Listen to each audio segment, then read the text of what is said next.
SBL et Artora vous proposent 3 minutes d'évasion et vous emmènent là où dialogue l'art et le droit.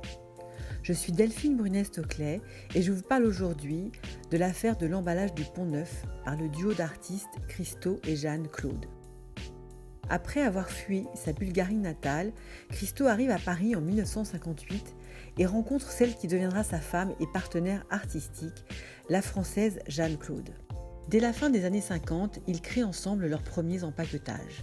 Commençant par des objets ou des modèles vivants, ils s'intéressent rapidement à des sites historiques ou naturels. Les îles de la baie de Biscayne, au large de Miami, sont par exemple entourées d'une ceinture rose fuchsia pour 2 semaines en mai 1983. À chaque fois, le procédé est le même. Les sites ou monuments sont emballés avec une toile colorée dont les filins sont apparents. En 1975, les deux artistes se mettent en tête d'empaqueter le pont le plus ancien de Paris. Le projet met 10 ans à aboutir, entre dessins préparatoires, demande d'autorisation auprès des autorités publiques et recrutement de l'équipe qui va procéder à l'opération. On peut admirer l'œuvre pendant 2 semaines, de fin septembre à début octobre 1985. C'est alors que notre affaire éclate.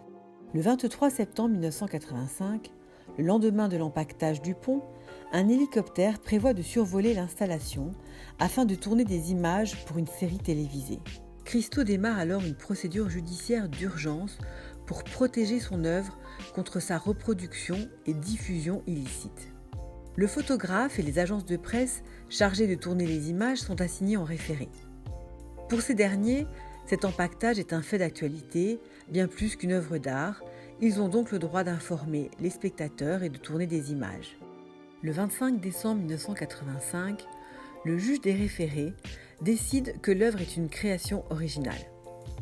Il s'appuie sur la loi du 11 mars 1957 qui énonce que toute représentation ou reproduction intégrale ou partielle faite sans le consentement de l'auteur est illicite. Il interdit la prise de vue du site pendant les 2 semaines de l'installation. Les agences et le photographe font appel de la décision. Ils affirment que l'empaquetage n'est qu'une idée et non pas une œuvre d'art.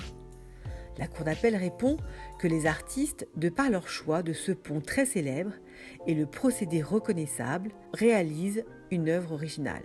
D'autre part, la cour explique que Christo et Jeanne-Claude n'entravent pas la liberté d'informer car la presse a pu rendre compte de l'événement. La cour confirme donc l'ordonnance. Cet arrêt est d'autant plus important pour Christo et Jeanne-Claude que le duo d'artistes réalise ses œuvres sans apport pécuniaire extérieur. Ils ne peuvent donc les financer que grâce à la vente des reproductions photographiques ou vidéos de celles-ci. Ainsi, en 1987, Christo et Jeanne-Claude attaquent au pénal une agence de communication pour recel et contrefaçon de droits d'auteur. L'agence avait réalisé une publicité mettant en scène des bâtiments emballés à l'aide des mêmes procédés que les leurs. Ils réclament aux bénéficiaires de la publicité 10 millions de francs pour préjudice matériel et 1 franc symbolique pour préjudice moral. Le tribunal estime, le 26 mai 1987, que le fait d'emballer les sites à la manière du duo est une simple idée. L'œuvre d'art déterminée est protégeable, mais un genre ou un style d'œuvre ne l'est pas. Ainsi, Christo ne saurait prétendre détenir un monopole d'exploitation de ce genre d'emballage, tranche le tribunal. Il est vrai que si le droit d'auteur protège les créations, l'idée doit rester de libre parcours. Après le décès de Jeanne-Claude en 2009, Christo poursuivra seul leur projet. Le dernier en date était l'empaquetage de l'Arc de Triomphe, initialement prévu du 18 septembre au 3 octobre 2020 et décalé d'1 an en raison de la pandémie.